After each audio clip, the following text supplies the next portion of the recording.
ரொம்ப அற்புதமா இருக்கு. அவங்களுக்கு வேண்டிய சமாளித்து கொண்டு மாப்பிள்ளைங்க இருவருமே அப்படியா?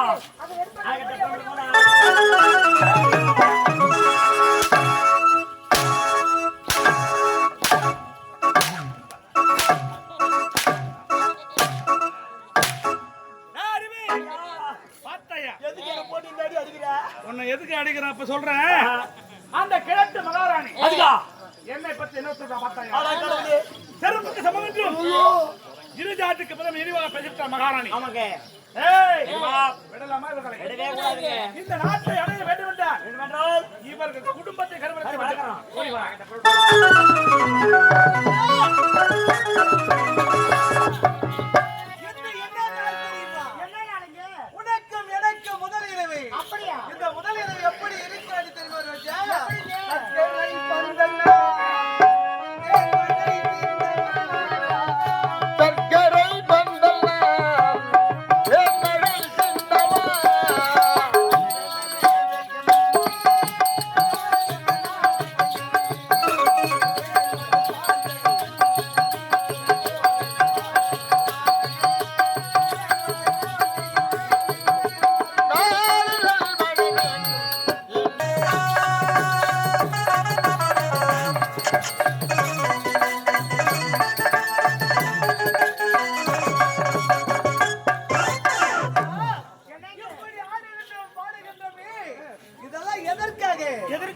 மொத்தமா உள்ள தவறவாடி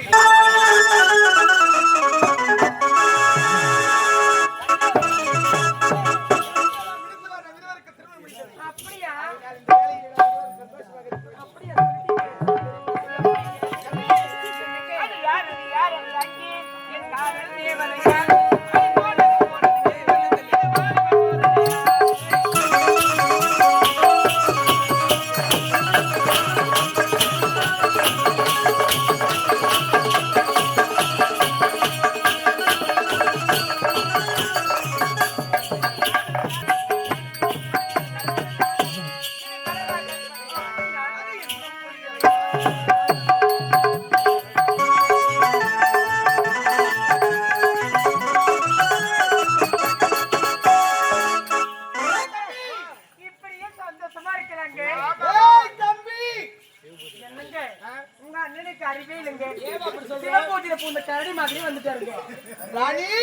என்ன சொல்லுகிறாய் மாமா? மனைக்கும் மாமா. நல்லா இரு. இப்போ ஒரு வார்த்தை சொன்னி மன்னனுக்கு கொஞ்சம் கூட அறிவா இல்லையா மாமா? நான் சொன்னா மாமா சத்தியமா எதுவுமே சொல்லல. அப்படின்னா யார் சொன்னது? உங்க தம்பிதான் மாமா சொல்ல சொன்னாரு. ஆமா மாமா. அதான் என்கிட்ட சொல்றாரு. இருந்தாலும் பரவாயில்ல.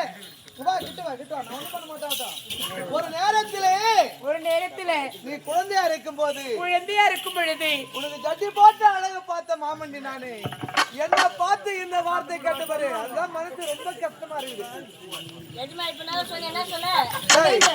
ஒரு நேரத்திலே அவ குழந்தையா இருக்கும் போது அவளுக்கு ஜட்டி போட்டு அழகு பார்த்த மாமன் சொன்னேன். என்னடா அப்ப ஜட்டி போட்டு பார்த்த ஜட்டி கேட்டு போற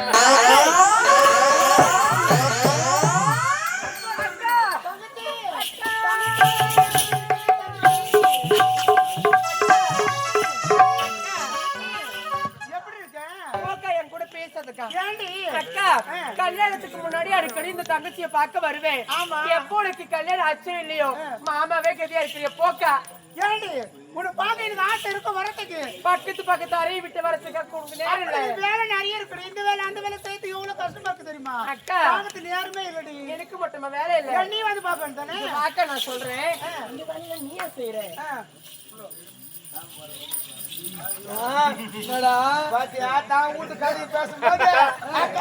நல்லா இருக்கியா? சாப்பிட்டியா? எப்படி கேட்கறேன்னு கேட்டாங்க.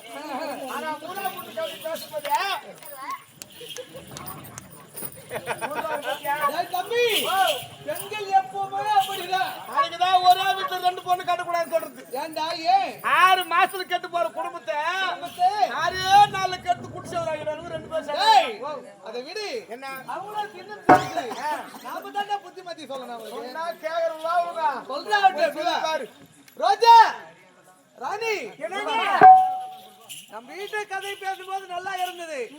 ஆனா அடுத்த வீட்டு கதை எப்பவுமே பேசக்கூடாது. மாமா எங்களுக்கு அதெல்லாம் பிடிக்காது மாமா. சரி, இருந்தாலும் போகட்டும். நீங்க 2 பேரும் சென்று அரண்மனை நல்லா ஓய்வெடுங்க. சரி மாமா, நான் போயிட்டு வரேன்.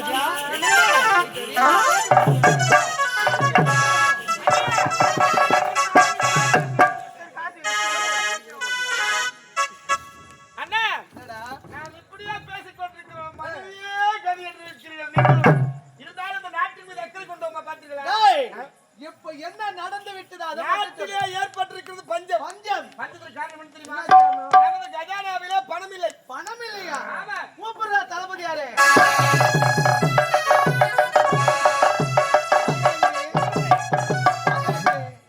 மக்களுடைய குறைகள் தீர்க்க வேண்டும் என்றால் நமக்கு என்ன வேண்டும்?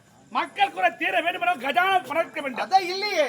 எப்படி இருக்கும்? ஏன்? தந்தைக்கு பிறகு அத்தனை வேலையும் நான் ஒருவனாக செய்து வருகிறேன். இதில் நான் எங்கு சென்று கப்பப்படுத்த வசதிப்பது? எனக்குத்தான் நேரம் என்று கிடைப்பதில்லை. உன்னால முடியலன்னு சொல்லியா? ஒதுங்க. அப்படி என் தம்பி இருக்கிறான். தம்பி, அண்ணா, நான் சொன்னதாக நீ சென்று பல நாட்டு மன்னர்களை சந்தித்து நமக்கு சேர வேண்டிய கப்ப பணத்தை வாங்கி வருவது உன்னுடைய கடமையாகும். தளபதியாரே, இளவரசு, எனக்கு ஒரு சந்தேகம். இதற்கு முன்பதாக இந்த நாட்டை ஆண்டு கொண்டிருந்தது யார்? உன்னுடைய தந்தை. அதன் பிறகு இந்த நாட்டை ஆளக்கூடிய தகுதி யாருக்கு இருக்கிறது? இதற்கு பிறகு இந்த நாட்டை ஆள வேண்டும் என்றால் உன் அண்ணனுக்குத்தான அத்தனை தகுதி இருக்கிறது. அப்படி இருக்கும்போது தகுதி உடையவர் சென்று கப்பப்படுத்தி கேட்டால் நாட்டு மக்கள் கொடுப்பார்களா? இல்லை நான் சென்று கேட்டால் கொடுப்பார்களா? இல்லை இல்லை, அவர் சென்று கேட்டால் தான் நாட்டு மக்கள் மறுக்காமல் கொடுப்பார்கள். நான் சொன்னால் அவர் புரிந்து கொள்ள மாட்டார். நீங்கள் எடுத்து சொல்லுங்கள். ஆகட்டும். இளவரசி, அடுத்தபடியாக நாட்டை ஆள தகுதி யாருக்கு இருக்கிறது? எனக்கு இருக்கிறது. அப்படி என்றால் தாங்கள் தானே சென்று கப்பப்படுத்த வசதிக்க வேண்டும் என்று நான் இருக்க வேண்டும். தம்பிதான் அப்படின்னு அவர் சொன்னாரா? வாடா இங்க டேய். அது நேரடியா என்னிடத்தில் சொல்லக்கூடாதா? நாளும் அண்ணன் மீது இருக்கும் அச்சம்தான். சரி, போகட்டும் விடு. நீ சென்றாலும் அங்கு எதை நடைபெறாது. அது எனக்கே தெரியும். நானே சென்று வருகின்றேன். ஆனால் ஒன்று தளபதியாரே, நான் சென்று வருவரை இந்த நாடும் நாட்டு மக்களும் சர்வ ஜாக்கிரதையோடு பாதுகாப்பது என்னுடைய கடமை. நான் பார்த்துக்கிறேன். கூட அவனை கொஞ்சம் சேர்த்து பார்த்துக்கிறேன். அப்படியே கட்டுமா? தளபதியாரே, இளவரசி, நாம இப்படி இருந்து விடக்கூடாது. ஒவ்வொரு வீதியாக சென்று நாட்டு மக்களுக்கு ஏற்பட்டிருக்கும் குறை தீர்க்க வேண்டும். வாங்கலாமா? அப்படியே இந்த நாட்டை அடைய வேண்டும் என்றால் அண்ணன் தம்பி இருவரும் தனித்தனியாக பிரிக்க வேண்டும். இதுதான் முறையில் முதல் தொற்றி. இது அரங்கேறிவிட்டது. இருந்தாலும் என்னை இழிவாக பேசினாலே மரகதவல்லி, அவளை பழி தீர்க்க வேண்டும். அவளை பழி தீர்க்க வேண்டும் என்றால் இப்போதே செல்கிறேன். அன்றொரு நாள் திருமணம் செய்துவிட்டு வந்து மீன்பிடி என்ற பெண்ணை இப்போது அழைக்கின்றன. மீன்பிடி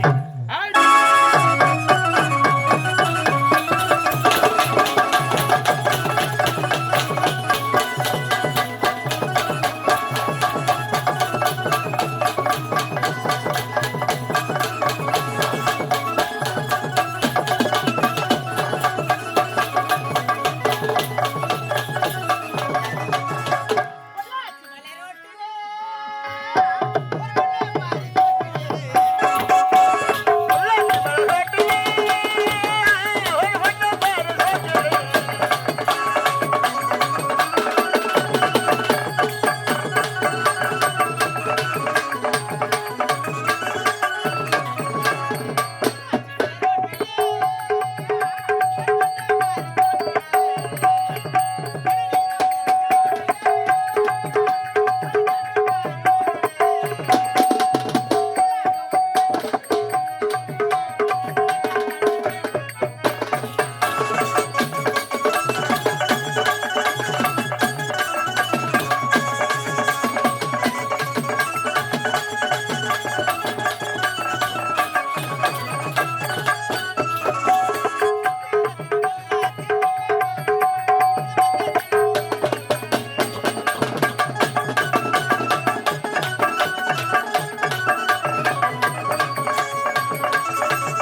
பிறந்த வல்லவருக்கு வாக்கு கேட்போம். இதே நாட்டில் தாசி குடும்பத்தில் பெண்ணாக பிறந்து மீன்வெளி என்ற பெயரோடு சிறு சிறப்போடு வளர்ந்து வருகின்றேன். எனக்கு முன்பதாக வரக்கூடிய என்னுடைய கணவரை பார்க்க வேண்டும். மாமா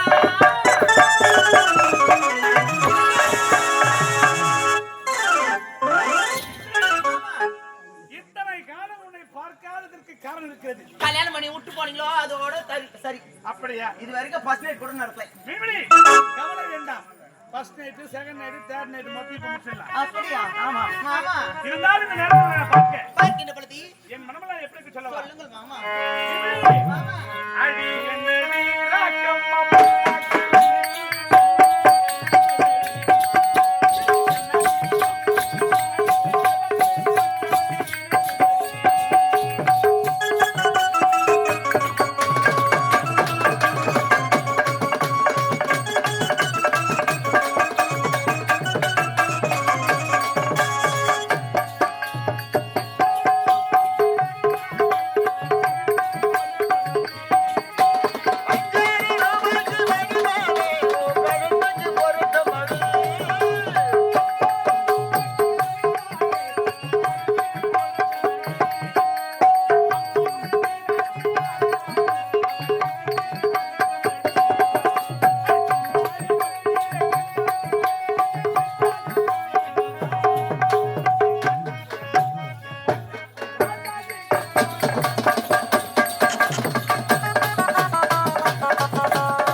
மாமா என்னுடைய ஆடிப்பாடு பொழுது சோகமாக இருக்கிறீங்க. என்ன காரணம் அத்தான்?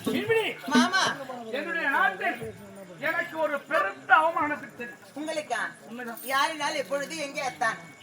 மாமா, என் நாட்டு மன்னனுக்கு 2 பிள்ளைகள். அப்படியா? மூத்தவன் பெயர் ராஜா, இளையவன் பெயர் ஜீவா.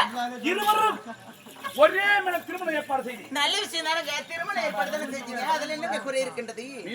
மாமா, அந்த நேரத்தில் எங்கிருந்தோ வந்தவன் மதுராபுரி நாட்டை ஆண்டு வந்த மகாராணி மரகதவள்ளி என்னை பார்த்து என்ன உரைத்தார்? என்னவென்று உரைத்தாள்?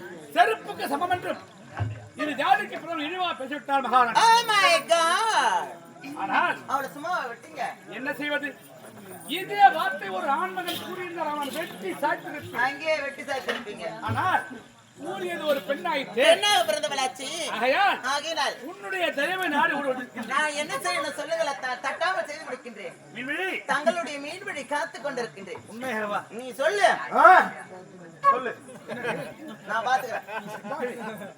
என்ன திடீர்னு ஆனோ பயந்து போச்சு? இல்லங்க சொல்லுங்க. அப்படியா? ஒரு ஆர்வம். நீங்க என்ன சொல்ல போறீங்க அப்படின்னு. ஏய், உனக்குல எலும்பு வச்சு இந்த ஆட்டாடுற நீ. சரி இருக்கு. அம்மா சொல்லு.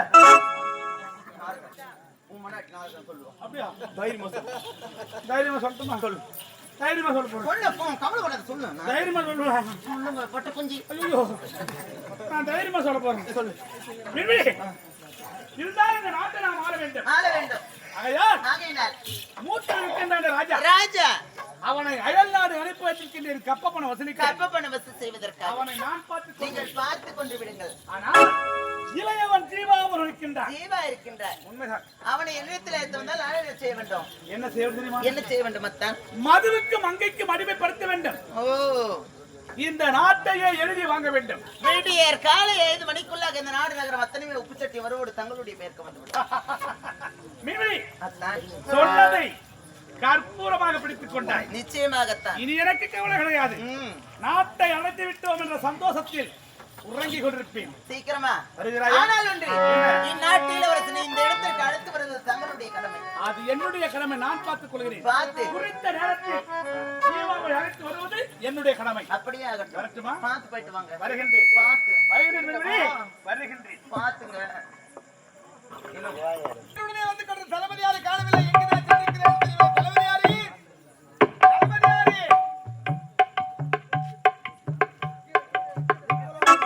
தேடுகிறேன். அந்த வனத்தில் சென்று தேடுகிறேன். வீரரா கஸ்மா. சங்கீத மேகம் எதிர்ந்து மீறம் ஆகாய பூக்கள் வந்து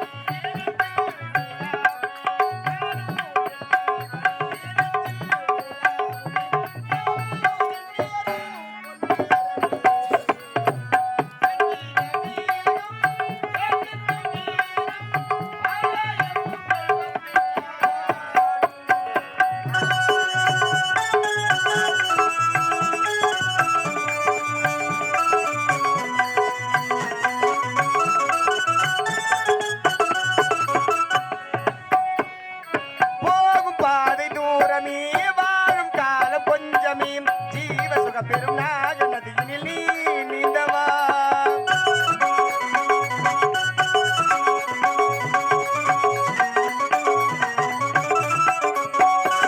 போகும் பாதை தூரமே வாழும் காலம் கொஞ்சமே ஜீவ சுகம் பெரும் நாக நதியினில் நீ நீந்தவா எந்த மூச்சும் இந்த பேச்சும் அணையா விளக்கே எந்த மூச்சும் இந்த பேச்சும் அணையா விளக்கே ஈயலாய் பூமடமே சங்கீத நேரும் எங்கெங்கும் நீரும் ஆகாய பூக்கள் வந்து பாடும்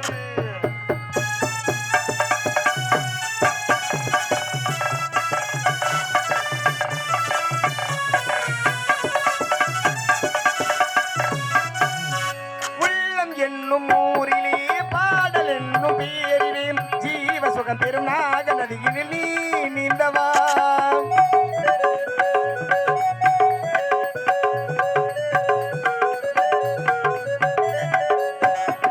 உள்ளம் என்னும் ஊரிலே பாடல் என்னும் பேரிலே ஜீவ சுகம் பெரும் நாக நதியினில் நீ நீந்தவா எந்த தீகம் மறைந்தாலும் இசையாய் மலர்வேன் எந்த தீகம் மறைந்தாலும் இசையாய் மலர்வேன் ஈயலாய் பூமணமே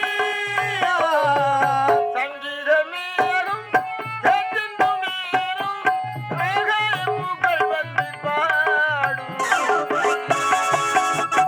எங்கே சென்று விட்டீர்கள்? இளவரசே, இருந்தாலும் நாட்டு மக்களை நானும் பார்க்க வேண்டும் ஆசையால் அங்கங்கே செல்வது. அனைத்து வீதிகளின் குறைகளை தீர்த்து விட்டேன். இருந்தாலும் அடுத்து நான் செல்ல போவதை கணிகர் வீதி. அவர்களுக்கு என்ன குறை ஏற்பட்டிருக்கிறதோ தீர்த்து விட்டு வர வேண்டும். புறப்படுங்கள் போகலாம். ஜீவா, நீ செல்வதோ கணிகர் வீதி. கணிகர் வீதி யாருக்கின்றான்? என்னுடைய மனைவி மீது இருக்கின்றான். விடுவாளா உன்னை? சரி, இவனை பிடித்து பார்க்க வேண்டும். அதற்கு முன்பாக இவன் வருவதை என் மனைவிக்கு நான் தெரிவிக்க வேண்டும்.